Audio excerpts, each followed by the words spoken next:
The next day, Yipenlan Villa study. Zhuxi woke up on the sofa in the study. Zhuxi woke up because of the vibration from her phone, and it was Lin Zhaozhao calling. She sat up dazedly and looked at her cell phone. Moreover, she fell asleep to Fu Nancheng's voice. She tossed and turned in the room and couldn't fall asleep. She thought she would have a sleepless night, but she actually fell asleep listening to his voice. I slept very well until dawn without any nightmares. Zhuxi answered the phone, and Lin Zhaozhao said, "Cici, how are you? That beast was released? I hope that beast didn't hurt you." Zhuxi was not affected by the outside world. She replied, "Don't worry, Zhaozhao, I'm fine. I suspect that Su Qianru brought him here." Li Zhaozhao curled her red lips and said, "No doubt it's her. I've checked it out. I'm sick to death that such a person is on TV. Su Qianru, it's time to settle our accounts." Zhuxi understood immediately. "Zhaozhao, please do me a favor and find a few people so that—" TV station backstage. Entering the studio, the host said, "Qianru, I heard that Zhuxi, who has been very popular on the internet recently, was brought here from the countryside by you, right?" Su Qianru nodded. "Yes, Cici is my good friend." "Your family is really kind-hearted. We will start our interview with this incident later." At this time, someone walked in. "Qianru, someone is looking for you outside." "Really? Then I'll go and take a look. Can the program crew please wait for me for a moment?" The assistant director and photographer all said, "I think there is something going on here. Let's go and see what happens." Su Qianru came outside and met Li Chong in a remote corridor entrance. She knew Li Chong. That day, Li Chong was making a scene at the entrance of CC, and she saw him, Zhuxi's stepfather from the countryside.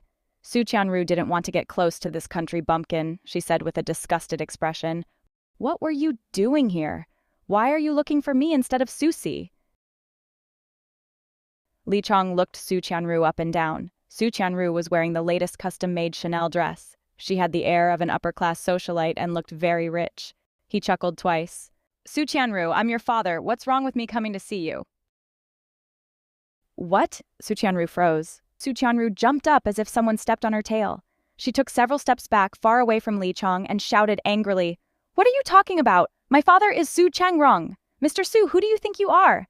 "It's no use for you to deny it. Our blood relationship won't change, but if you are filial, I won't tell anyone about it."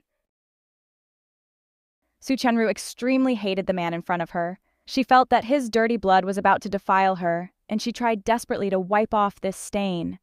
"How much do you want?" Li Chong stretched out 5 fingers.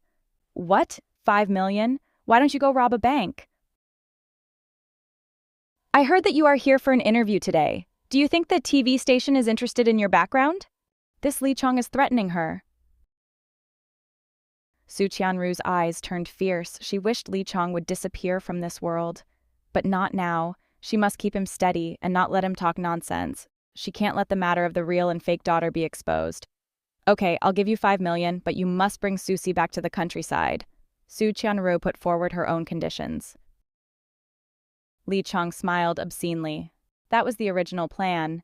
Su Qianru immediately understood what Li Chong meant. Her eyes lit up and she curled her lips maliciously. "Although she doesn't look pretty, she's only 20 years old, so you're in luck. Give me your card number and leave quickly. Don't let anyone see you." Su Qianru adjusted her skirt, then opened the door to the corridor, wanting to go back and continue the interview. But the moment the door opened, she froze. Because there were a lot of people standing outside the door, the host, director, and assistant director from the studio had all come. They were holding cameras in their hands and were obviously recording the conversation between her and Li Chong just now. "Qianru, are you serious when you said in the background that you and Zhuxi are best friends? Does your best friend know that you treat her like this?" "Qianru, we are live now. Can you explain your background?" All eyes were focused on her. Su Qianru's blood froze instantly and her brain forgot how to think. Everyone looked at her strangely as if she were a monster.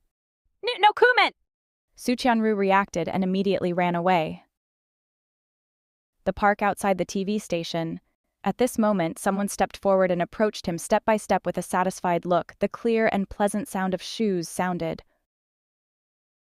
She saw a slender figure in front of her. Zhuxi was standing there, waiting for her. "Zhuxi is here!" Su Qianru trembled. It's you! You plotted against me? All of this was Zhuxi's plan. It was Zhuxi who brought Lichang here. It was Zhuxi who brought everyone here. Now everyone knows. Zhuxi's clear and bright eyes were looking at her quietly with a faint smile at the corner of her lips. What do you mean by I? Aren't you the one who said all these things? Su Qianru, look what this is. The paternity test between you and Li Chang will be posted online this afternoon. Zhuxi took out the test reports of both of them. Su Qianru's blood froze instantly and her brain forgot how to think. Su Qianru was angry, then rushed forward, raising her hand, wanting to grab the paper in Zhuxi's hand. Su Qianru reacted and immediately took the paper in Zhuxi's hand, but suddenly her feet tripped and she fell. Ah! Zhuxi, you win. Are you satisfied now? Every word Zhuxi spoke was sonorous and resounding, like pearls falling on a jade plate, hitting Su Qianru's heart hard. Zhuxi stood in a sinister aura, her eyes cold and quiet. When you pushed my grandma down the stairs 2 years ago, did you ever think that this day would come? Is this your excuse? Who bullied your grandma? It was your grandma who threatened to destroy the entire Su family. With her attitude, who could bully her? Su Qianru gritted her teeth angrily. Listening to her grandmother's great achievements, Zhuxi raised her willow-shaped eyebrows. Indeed, it was always her grandmother who bullied others, and others could not bully her grandmother. However, it is an indisputable fact that Su Qianru pushed her grandmother down the stairs and she remained in a coma for 2 years. An old lady from the countryside, I don't know what she's showing off for. Su Qianru still frowned deeply when she thought of the old lady. Zhuxi curled her red lips lightly. My grandma didn't come from the countryside. You should be glad that it was me who did it, not my grandma. No matter what, it is a fact that you hurt my grandmother, and everything that has been exposed now is also a fact. You're on your own. After saying that, she turned and left. Zhuxi returned to Yipenlan Villa. At this moment, there was a doorbell sound. It's so late, who is it? Zhuxi wanted to know who came, so she peeked, but then she found a box at the door of the villa. Who sent the box? At this time, a melodious cell phone ringtone rang, and she was calling. Looking at the 3 words Zhuxi jumping on the phone screen, Fu Nancheng quickly pressed the button to answer the call. Zhuxi, what's up? Zhuxi picked up the box, opened it, and saw that it contained a set of sexy pajamas. Her feathers trembled slightly. Mr. Fu, there is a gift box at the door. Is it from you? But before Zhuxi could hear Fu Nancheng's answer, a hand covered her mouth. Zhuxi and her phone fell to the ground. What gift box? I have never sent anything. Fu Nancheng's deep and magnetic voice came from the other end. Zhuxi? Hello, Zhuxi. Zhuxi! Next episode preview.